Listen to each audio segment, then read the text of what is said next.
Vamos parar de achar qualquer coisa sobre busca por liquidez, vamos medir o indicador que fala e que denota a busca por liquidez. Chama-se taxas de juros. Taxa de juros não é o que o Fed...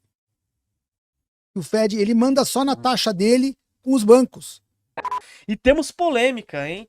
A Uhum. Cash 3, ela tá com uma estratégia igual a MicroStrategy, que é comprar uma... A MicroStrategy, ela compra muito, né? Bitcoin. Sim. A Cash 3, eu acho que começou 10% do caixa agora, colocar em Bitcoin. O que vocês acham disso hoje? Eu tive com ele falou que ele teve aqui. Como é que é o nome dele mesmo? O Diego Diego, Fore, é. o É. Diegão, a gente Gente boa boa, demais. teve comigo lá no Em Busca da Verdade. Quem levou ele lá foi o Vini. E, cara, eu acho que o Michael Saylor é maluco, né? Ele, de fato, ele tá fazendo uma alavancagem que vai dar certo se o Bitcoin der certo. É uma aposta clara no Bitcoin, alavancada através do mútuo, né? A vantagem do mútuo é que é um empréstimo e não é um colateral, não é uma margem. Então ele não pode ser executado. Ele é um dinheiro que foi. Eles, eles pegaram o empréstimo e eles também fizeram emissão ali de mais ações, né? Então, assim, é uma maneira de se alavancar em Bitcoin.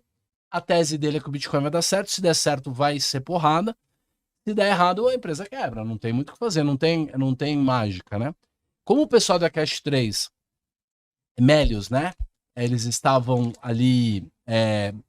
Já tive com eles, né? E tudo. Eles estavam ali procurando novos modelos de negócio, né? Que funcionassem. Tiveram um modelo lá do cashback, né? Criaram uma moeda própria e tal. Eu acho que o modelo do cashback também. Um pouco da onda passou, né? Boa parte da onda passou. Então eles estão procurando um modelo de negócio novo. Eu acho que se eles aprenderem a fazer o Bitcoin antifrágil, que é o seguro de carteira, dividendo sintético, que é o que eu ensino lá no nosso curso de Bitcoin, vai ser sucesso. Por quê? Funcionou. A gente comprou o seguro do S&P e a gente vendeu puts e fez travas de puts com o Bitcoin. Como o S&P caiu muito mais que o Bitcoin nessa última, o seguro Não valorizou é, e o é Bitcoin que o não caiu Bitcoin tanto. antecipou. Sim, Eu olhei, o Bitcoin começou a caiu correção dele, primeiro, né? caiu primeiro, foi para 74, 72, sei lá quanto, Uhum. antes da bolsa.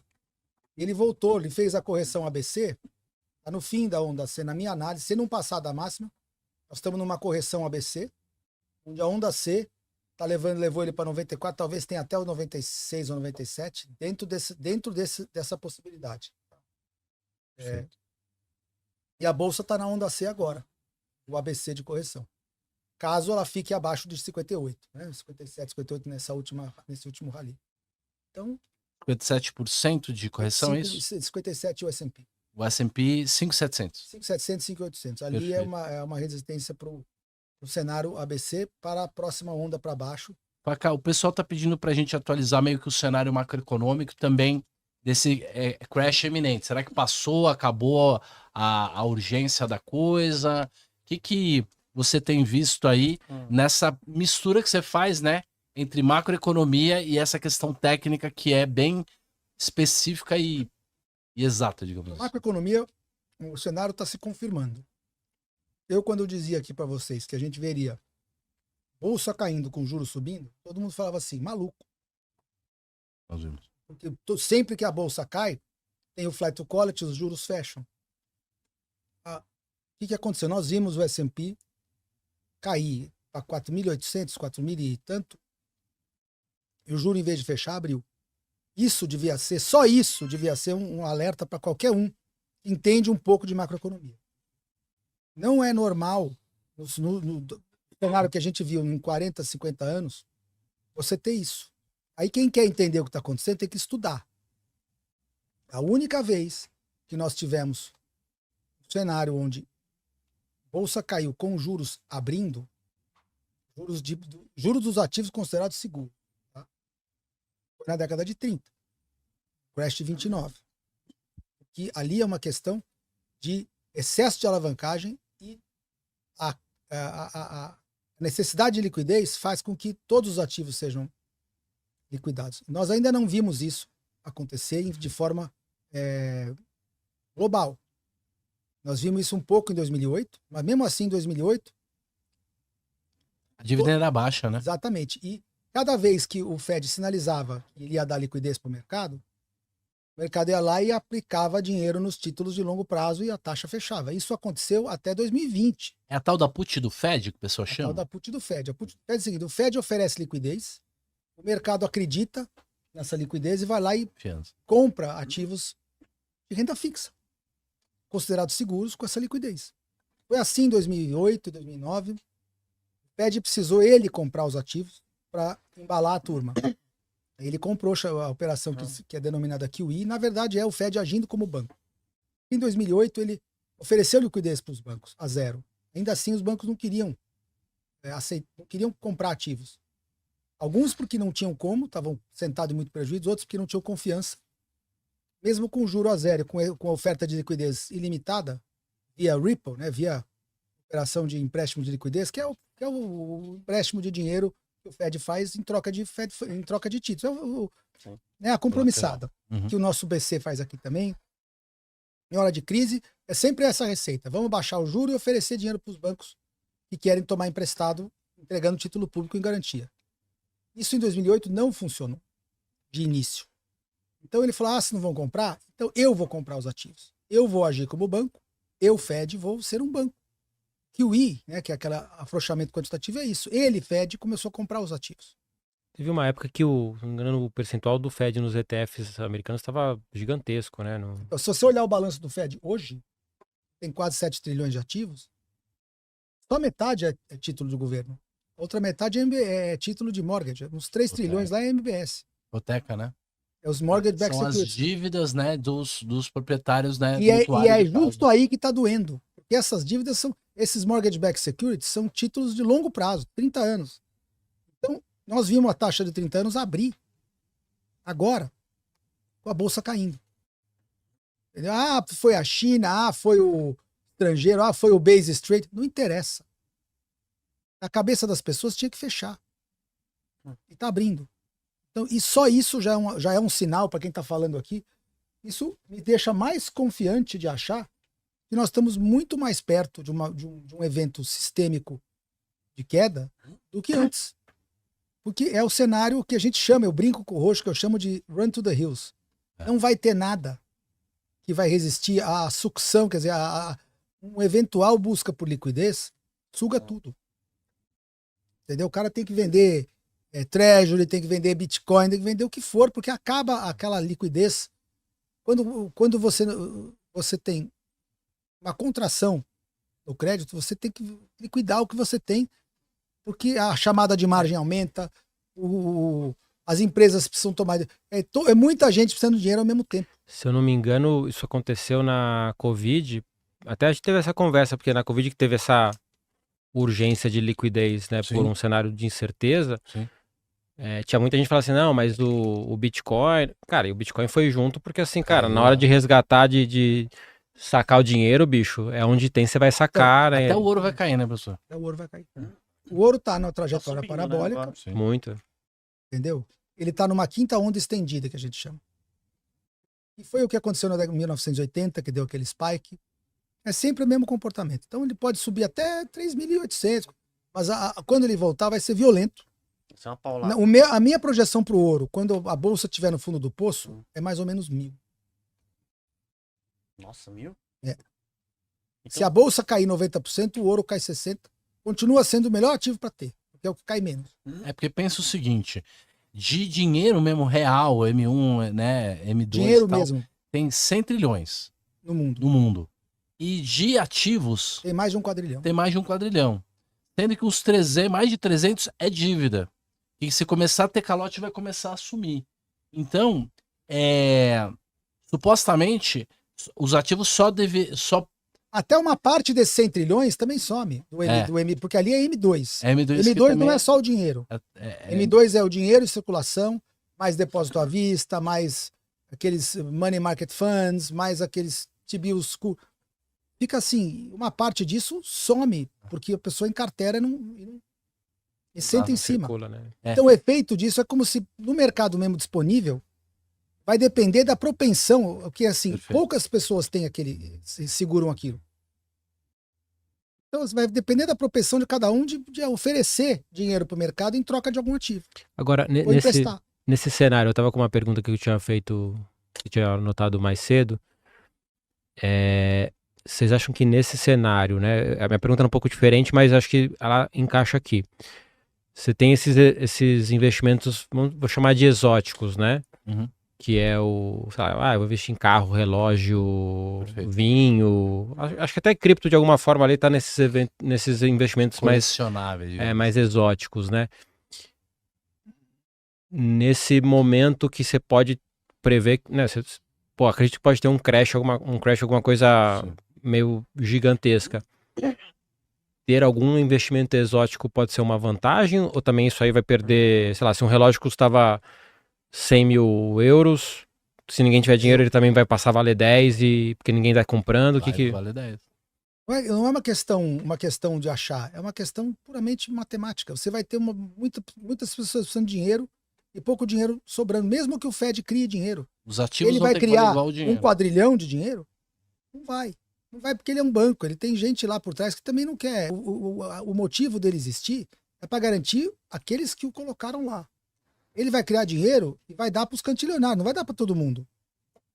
É só aqueles que têm acesso, é só os bancos, é só os amigos, é só um pouco da dívida pública. Então, nessa hora, numa crise de confiança, o que eu falo crise de confiança? Porque é crédito. A nossa moeda hoje, de novo, eu falo para todo mundo, é crédito. A moeda não tem. É basicamente um lançamento contábil. É um número numa Não tem nem tela. papel, não é papel a moeda. Não, É um número numa contabilidade de Acho um que essa- banco ou se é título público é nas contas públicas. É um número. eu lembro que eu estava vendo uma discussão sobre o Drex, né? E por que não ia ser o modelo chinês, né? Que é um banco que.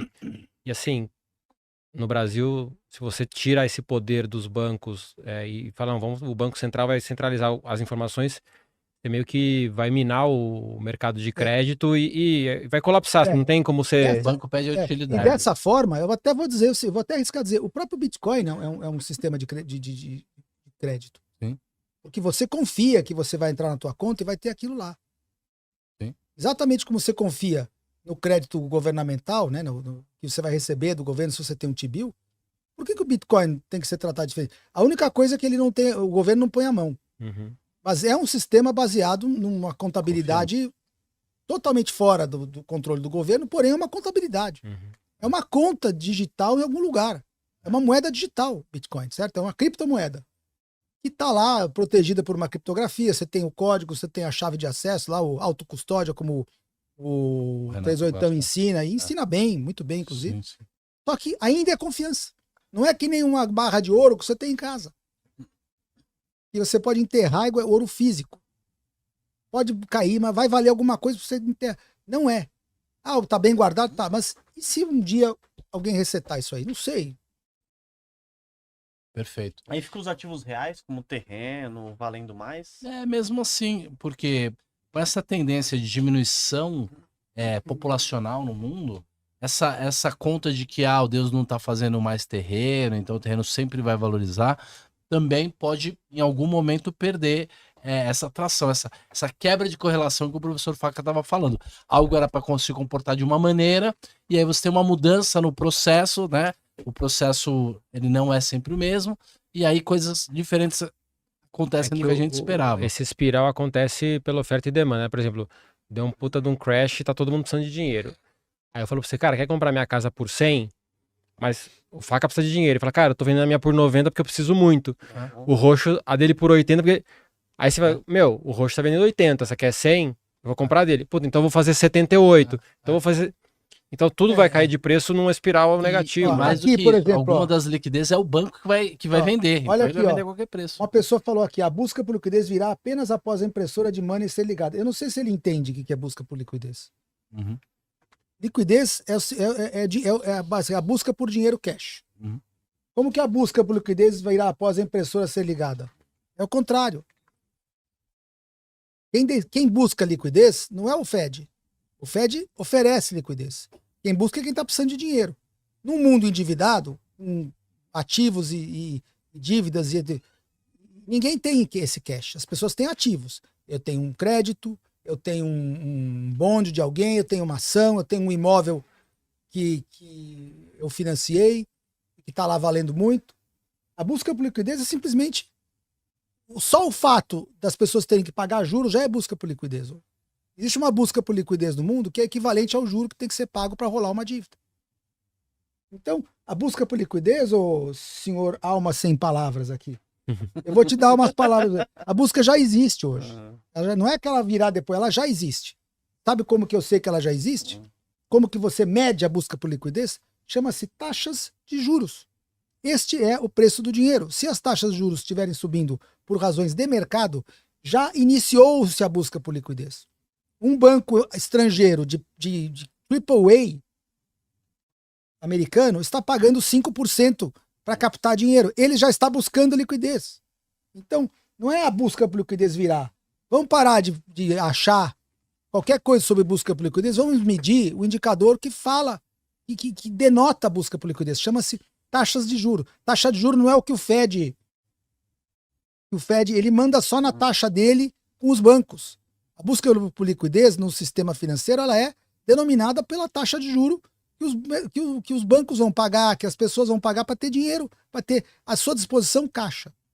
Hoje, o cara quando faz uma operação alavancada em ações, que ele bota lá 10 mil de margem para comprar 50 mil de ações, ele está buscando liquidez. Ele precisa de 50 mil de dinheiro para comprar ações e ele só botou 10 no banco. Então ele é qualquer um que opera alavancado está pedindo liquidez.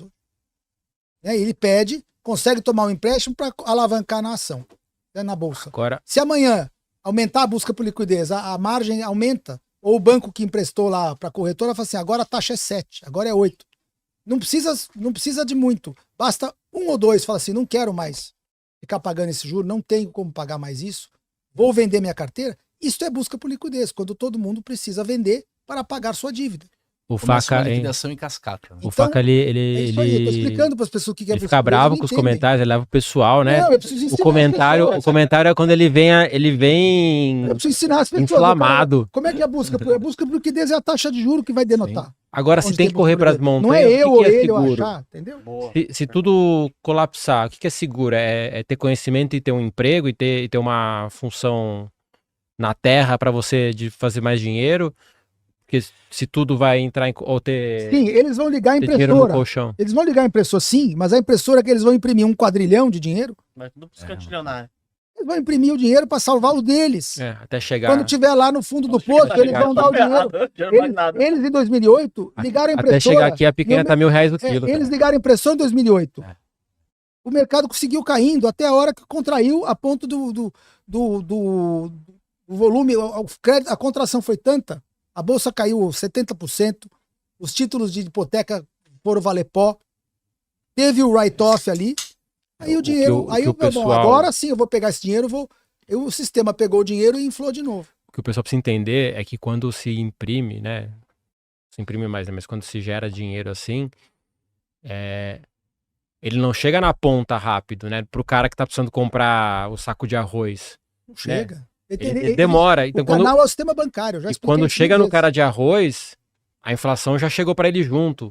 Então meio que é quase no 0 a 0, né? Mas o banco se salvou, o cara que tem muita grana se salvou. Então assim, é um efeito em cascata que tem um tempo para chegar ali. E veja, e Exatamente, bancos, efeito cantilhão. os bancos, hoje, eles estão na posição inversa, eles estão sentados em muito ativo. O Fed não vai dar liquidez para eles com ativo nesse nível. Vai ter que cair bastante, entendeu? Vai ter que ter para que eles, com esse dinheiro, porque senão ele teria que dar liquidez a 1 quadrilhão. Ele não tem essa possibilidade nem de capital, nem de recurso para fazer isso. Mas e qual que é o Porque ele precisa de recurso. Perfeito. Hedge é cash. cash? Antes da gente falar, né, de como é que a gente vai pra montanha, lá pro rochedo e se esconde ali no refúgio, é muito importante as pessoas entenderem que existe uma sequência que vai acontecendo nessa crise de liquidez. A primeira sequência é o Fed até pode oferecer dinheiro grátis para os bancos, mas os bancos no primeiro momento não pegam. Não pegam, porque Não para ele pegar, o que ele vai fazer? Se ele não pode, se os bancos já estão com o limite de alavancagem todo tomado, e eu sei que estão, porque eles estão hoje lá na Suíça, estão pedindo para mudar os critérios de Basileia. Eles já não estão mais com espaço para emprestar. Então o Fed pode emprestar dinheiro a zero para eles, infinito, eles não podem emprestar esse dinheiro. Se ele não tem limite de Basileia para fazer empréstimo, ele está com prejuízo, está com a carteira lotada de crédito que não está pagando. Chamada de Você vai margem. botar o cara para emprestar mais? Não. Ele não vai pegar. Ele não vai pegar consegue quando pôr o tiver dinheiro lá na embaixo. praça. Entendeu? Ele vai tomar prejuízo. Porque ele não vai emprestar. Agora ele fala assim, eu já estou no prejuízo, eu vou emprestar como? E se a maioria dos credores hoje, dos devedores, não está me pagando, como é que eu vou emprestar mais? E a Impressiona não funciona nesse caso, porque o Fed até oferece o dinheiro, mas quem imprime o dinheiro Exatamente, mesmo o Fed é o oferece um banco. crédito. Um crédito. É um crédito. Não é caixa, não é um papelzinho, entendeu? Banco Ele vai dos fazer o débitos, quê? As pessoas têm que entender que o sistema monetário hoje nosso não é papel que eu posso fazer hiperinflação a hora que eu quiser. Não dá. Não é que nem... O sistema tem duration, tem crédito. A inflação já ocorreu. Durante esses anos todos, cada banco, cada empréstimo que foi gerado, ele criou a inflação naquele momento, quando você criou um dinheiro novo na conta de alguém. Sim. Você criou um dinheiro novo na conta de alguém, essa pessoa Aquilo é gastou e mexeu no preço. Tá? Então o efeito, a inflação de novo, não é preço. Preço é o efeito da inflação monetária. Até o Roberto Campos já explicou isso lá no Roda Viva, para as pessoas entenderem. Eu sempre gosto de lembrar isso aí. E aí você criou a inflação ali. Dali em diante, o efeito desse crédito é só deflacionário. Porque aquele crédito vai ser recolhido. Tem que ser devolvido e com juros. Então, todo ano, ou todo mês, ou todo semestre, o tomador tem que devolver pelo menos os juros desse crédito. Para o crédito continuar valendo o valor de face dele. Se o juro não é pago, o crédito desvaloriza, começa a cair, começa a virar triple B, triple C, começa a cair o preço. Já tem uma deflação monetária ali. Porque o cara que comprou esse crédito, que achou que tinha a receber 100, ele já não vai receber 100. Se o cara não está pagando nem juro, qual a chance dele receber o principal? Não é, então começa a cair o crédito. Então tá ali, o cara já perdeu. Já é uma deflação ali. Se ele vender aquele crédito ali a mercado, ele já vai ter menos dinheiro do que ele tinha quando ele comprou. Então já teve uma deflação ali, menos poder de compra, menos poupança, menos tudo. Então Entendeu? tá certo É isso aí. o tio Patinhas que tá nadando em moeda, é isso. Tem que ter a moedinha em casa. Então, E é muita gente ao mesmo tempo. O Fed não sabe nem quanto é a demanda. O pessoal fala de liquidez aqui. O Fed, eu duvido que ele saiba o tamanho da necessidade de liquidez do mercado por conta das carteiras de derivativo. Ele não tem como saber. e Porque muitos o negócios derivativo- são OTC, são fechados em balcão, não tem registro. Entendeu? Então ali, um banco, por exemplo, como o JP Morgan, tem 60 trilhões de valor de operações de derivativo. Nossa. O Deutsche Bank tem 55 trilhões de euros. Gente, é quase o PIB do mundo, é 60% do PIB mundial. O JP Morgan tem em derivativo. O Deutsche Bank tem a mesma coisa, se for fazer a conversão para dólar. Então, isso daí pode gerar uma demanda por liquidez numa situação onde o mercado se mexe, aí você tem que ter liquidação, certo? Você tem que receber de um e pagar de outro. E se você não recebe, tem que pagar. Como é que faz? O banco tem que pagar um e não tem dinheiro do outro. Fica um buraco de liquidez, fica uma demanda. Aí o juro explode, porque o banco fala assim, preciso captar, preciso pagar essa conta. Aí o cara começa a pagar 4, 5, 6, 7 para captar. Acabou. E nessa hora, a crise de liquidez está acontecendo. O que o Fed vai fazer? Vai emprestar dinheiro para o banco com garantia de título público. Se o cara não pode, se não tem título público em carteira para dar em garantia, não adianta. Ou o banco não tem, O banco está insolvente. é solvente. E o Vai buraco precisar é muito vai grande, precisar de né? socorro mesmo. E já tem muito banco que, se tivesse que marcar tudo a mercado hoje, já estaria solvente. Você pega assim, uma crise igual a primeira alta nos juros, que foi de 1 para 5. Assim, veja, o mercado. A gente não estava nem nesse clima de hoje. Sim. E já quebrou 3 bancões no mundo. Invista em prata com a Real. Real com o U no final. Dentro da plataforma você pode escolher quantas gramas você quer comprar, o preço máximo que você quer pagar. Assim você vai estar investindo diretamente num dos ativos que tem mais potencial de crescer, porque a prata ela é utilizada em painéis solares, indústria química, indústria farmacêutica, indústria automotiva, equipamentos eletrônicos. O celular que você está usando, provavelmente ele está cheio de prata dentro. E você pode ganhar com um dos ativos que mais tem potencial de valorizar. Para analisar ações, BDRs, fundos imobiliários, acesse a plataforma do Investidor 10. Inclusive, para você gerenciar a sua carteira, saber quanto de dividendos você vai receber. Inclusive, eu deixei a carteira da minha filha, a Laurinha, ela tem 3 anos e já invisto para ela. Todos os ativos tá no link aqui embaixo